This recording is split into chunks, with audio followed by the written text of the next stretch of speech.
Welcome to Reddit Revenge Stories. Did you know over 90% of people watch these videos but don't subscribe?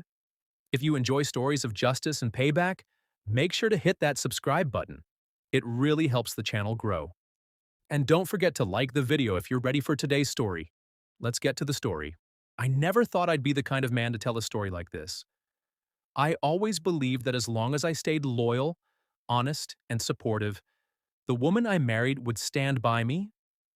I built my life around that belief, around her. Her name is Aisha, and for 10 years she was the center of everything I did. The mornings I woke up early to cook her breakfast, the late nights I stayed up to talk about her dreams, the vacations I saved for, the house we built together, every detail was woven around her. But all of that turned to dust the day I found out she had been cheating on me. It didn't happen all at once. There wasn't some big, dramatic reveal. It was slow, like watching a picture fade in the sun, little by little, until one day you barely recognize what it used to be. She changed. Not in the ways people usually blame. She didn't stop cooking or forget our anniversary. Number. She was still polite, still present, but distant. Her eyes would glaze over during our conversations.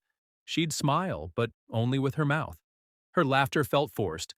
And then the phone habit started. She was always on it, texting, scrolling, responding with vague chuckles and hidden screens. One night I asked, "Who are you talking to?"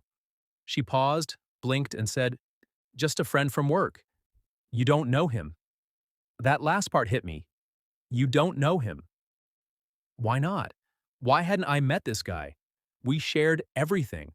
Why was he kept separate? I told myself not to be paranoid. Maybe I was tired, maybe I was overthinking. But then came the nights when she stayed late at work. At first, it was once a week, then twice, then almost every other day.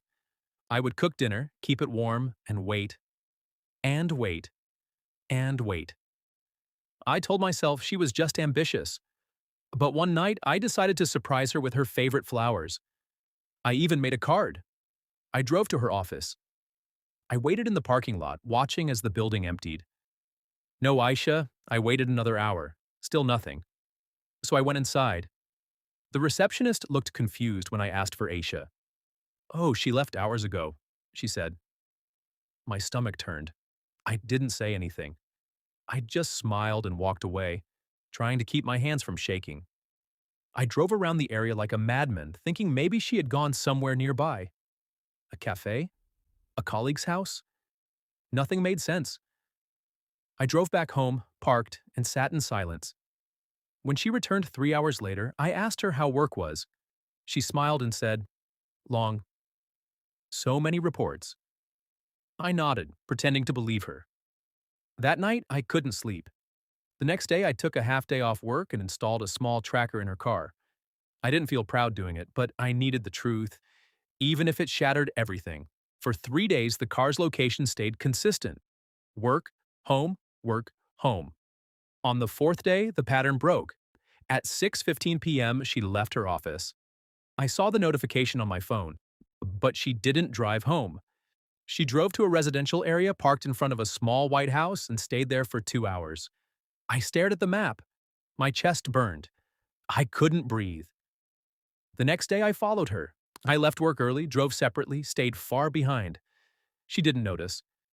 She was too busy smiling at her phone. She parked in the same place again. I waited 5 minutes, then followed on foot. When I reached the house, I saw her through the window. She was laughing with a man. He touched her arm. She didn't pull away. I stood there frozen. I didn't knock. I didn't confront them. I took a picture from my phone. It hurt more than I expected. I felt like something inside me cracked open. I walked back to my car and drove off without thinking. I didn't even cry. Not yet. That night, she came home like everything was normal. She kissed me on the cheek. She asked how my day was. I answered politely. I didn't sleep. I just stared at the ceiling and counted the number of times she had lied to me over the past few months. The next morning, I printed the photo. I didn't say anything. I just left it on the table. I went to work. She called me 30 minutes later, panicked. "I can explain," she said. It's not what it looks like. I didn't respond. I hung up. She was waiting for me when I returned home. Her eyes were red. Please, she begged. It was a mistake. I didn't mean for it to happen. I asked how long. She hesitated, then said, 3 months. 3 months. 90 days of betrayal. 90 days of lies. I didn't shout. I didn't throw anything. I just nodded and said, okay. She blinked. Okay. Yes, I repeated. Okay. She didn't understand. But I wasn't going to argue. I wasn't going to beg or cry or break things. I had something else in mind, something better, something cleaner. Revenge wasn't about screaming. It wasn't about violence or chaos. Number real revenge? It's quiet. It's patient. It's smart. I began planning. First, I smiled more. I cooked again. I kissed her forehead in the mornings. I complimented her. Her. She thought I forgave her. She told her friends how strong our love was. I let her believe it. Meanwhile, I was collecting everything: texts, phone logs, GPS records, photos, screenshots. Then I visited a lawyer. Quietly, privately. I didn't want a messy divorce. I wanted control. Over the next few weeks, I made changes. I redirected bank accounts. I changed passwords. I moved certain assets into my name only, legally, carefully. I made sure the house, which I bought before we married, was protected. At night, I sat next to her on the couch while she scrolled through her phone. She would laugh and look at me like I was her hero. I smiled back. She didn't know I had already begun to disappear. Then I found out the man she was cheating with was married. That changed everything, because now I wasn't just the betrayed. I had leverage. I reached out to the man's wife anonymously. I sent her the evidence, every message, every photo. She was devastated. She asked for more. I gave it. Within days, their world began to crumble, and I hadn't even started on mine yet. I didn't know what kind of person I would become after betrayal. But strangely, I didn't become bitter. I became focused, purposeful. The pain, the betrayal, they didn't paralyze me. They sharpened me. I was no longer reacting. I was acting. I was steering the ship now. The woman who had once vowed to be faithful to me was now smiling like nothing happened, cooking dinner, asking about my day, pretending like those 3 months hadn't torn everything apart. I let her pretend, because behind that smile I was crafting a future where she wouldn't be part of the story anymore, at least not the way she thought she would be. While she slept, I stayed up building folders of evidence, notes, and timelines. Not for court, not yet, but for control. I learned something quickly. People who lie fear exposure more than anything else. It's not the affair itself they fear. It's being publicly seen for who they really are. Meanwhile, the woman I contacted, his wife, let's call her Mina, became my unexpected ally. When I sent her the last batch of screenshots, she asked to meet. I hesitated at first, but eventually agreed. We met at a quiet cafe. No drama, no raised voices. Just two broken people trying to make sense of the wreckage. Mina was calm, composed. Her pain mirrored mine. She said, "We can't undo what they did, but we can decide how it ends." That sentence stuck with me. She wanted to confront her husband. I told her not yet. Let's build this like a case, layer by layer. When we drop it, it should feel like the ground itself disappeared under their feet. Aisha still didn't know I had found her secret stash phone. I discovered it one afternoon, tucked behind a box of scarves in her closet. It was an old phone, but active. No lock screen. She must have thought it was safe there. That phone was gold. Every message, every voice note, every little "I miss you" or "can't wait to see you" was neatly stored. I forwarded everything to my private email, then put the phone back exactly where it was. Every evening, Aisha would kiss me goodnight. Every evening I would say, "I love you," and she would reply, "I love you more." And then she'd sleep, peacefully. She had no idea that every word she whispered in the dark was recorded. Not with a mic, not with a camera, just with memory. Mine. Then came the final push. I waited for the right weekend, her birthday. She had been planning a dinner party. Close friends, family. She was excited, choosing dresses, ordering decorations. I helped her. I smiled. I even booked a venue for her. She was glowing. "You've really forgiven me," she said one night, tearing up. "I'm so lucky you didn't give up on me." I said, "Of course. We're stronger now." That night, I confirmed everything with Mina. We were ready. The day of the party arrived. I wore my best suit. I kissed Aisha's forehead. I helped set everything up. I welcomed the guests. Her parents, her cousins, her best friend. Everyone was there. I even invited her boss, the one she often lied about staying late with. When it was time to cut the cake, I stood beside her, microphone in hand. "I just want to say something before we cut the cake," I said, smiling. "Aisha is the love of my life. For 10 years, she's been my partner, my friend, my everything." Everyone clapped. But, I continued, what most of you don't know is that this year has been complicated. Aisha has gone through a lot. Work stress, long hours, personal struggles. She was staring at me now, nervous. Something in my tone had shifted. "I found out a few months ago that Aisha has been emotionally distracted with someone else." Gasps. Her hand gripped the table. Her mouth opened slightly. "But don't worry," I said calmly, "up because tonight is not about revenge. It's about clarity and closure." I pulled out a USB stick from my pocket and handed it to her best friend. "This has everything, every message, every lie, every plan, from Aisha and her coworker Rayan. Yes, the married one." The room was frozen. "Oh," I added, looking at her boss, "you might want to check how many of those late-night reports were real." Aisha started crying, but I wasn't done. "I want to thank everyone for being here tonight. Please enjoy the food. And if you're wondering where I'll be, I've already moved out. My lawyer will contact you next week, Aisha. The house is mine. The accounts are separate. You'll get your things in boxes." I turned, nodded to the crowd, and walked out. Calm. No shouting, no chaos, just peace. I didn't look back. Not once.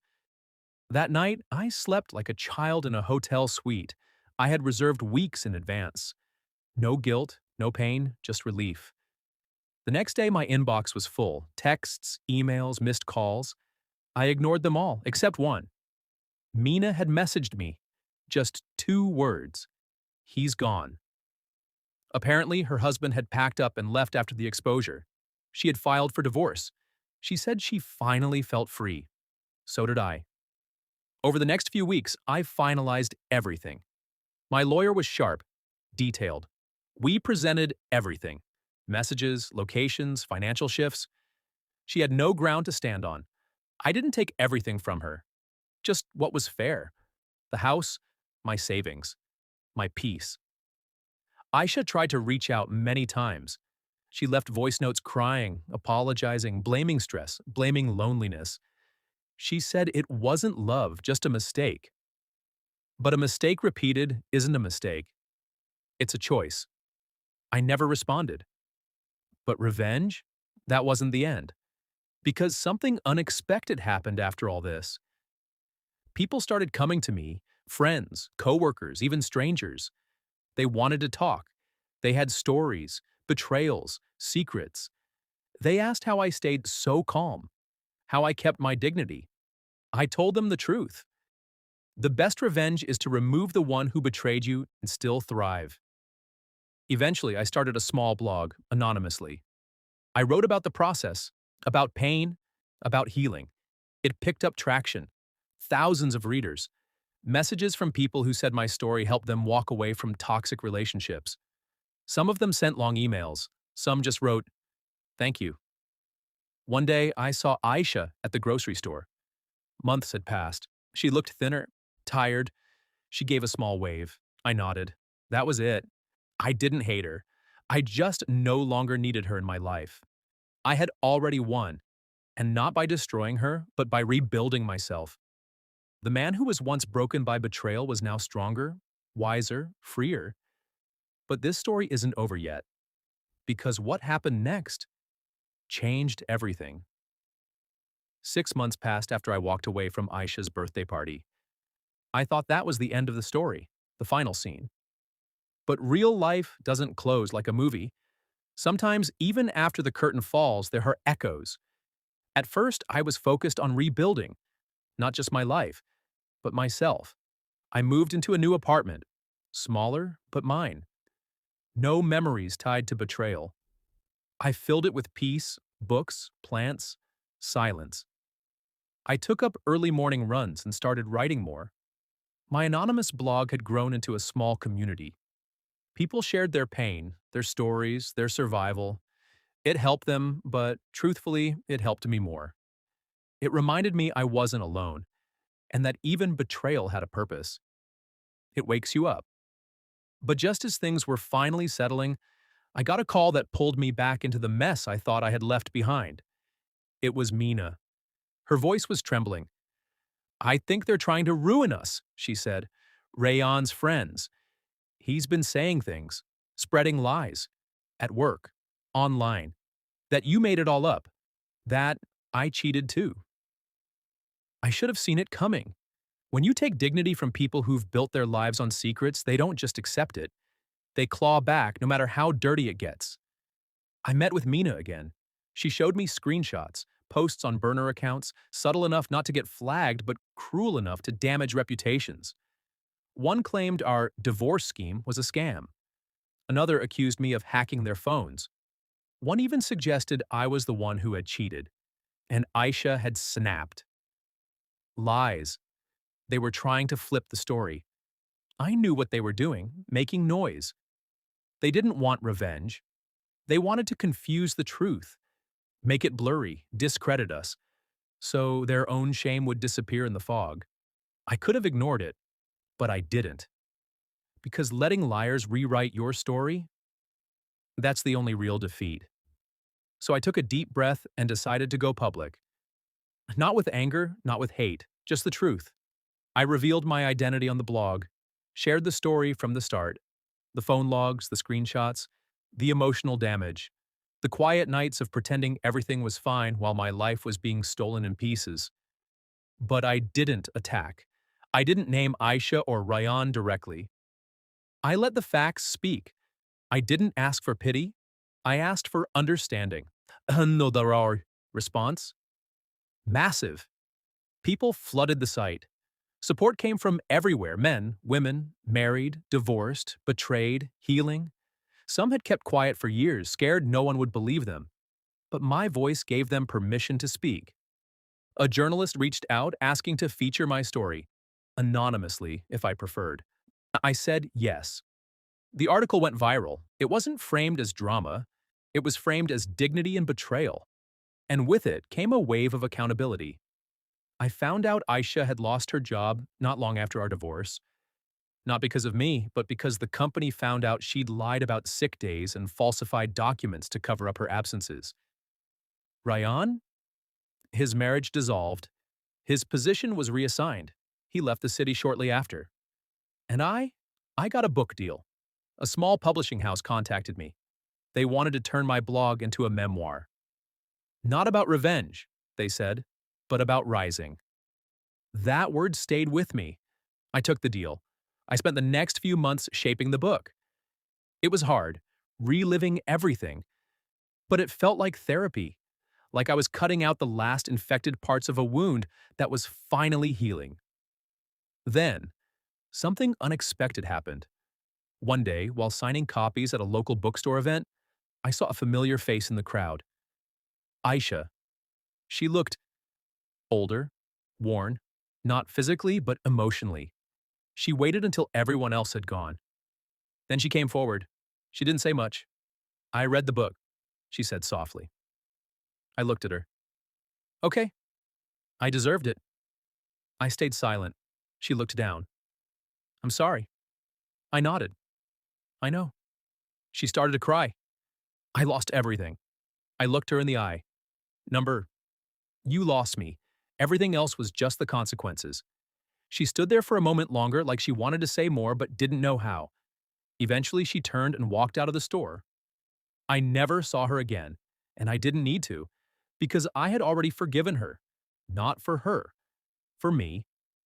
I had carried that pain for too long. It had taught me lessons I never asked for but desperately needed. It showed me how strong silence can be, how powerful truth becomes when delivered calmly, how revenge doesn't need to destroy, it just needs to illuminate. That's how I moved on. Today, I live a quieter life. I still write, still run, still help others through my story.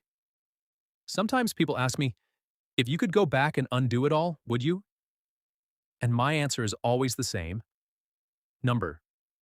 Because betrayal didn't break me. It revealed me. It showed me that even after someone shatters your world, you can build something better, something stronger, something honest. And that is the greatest revenge of all.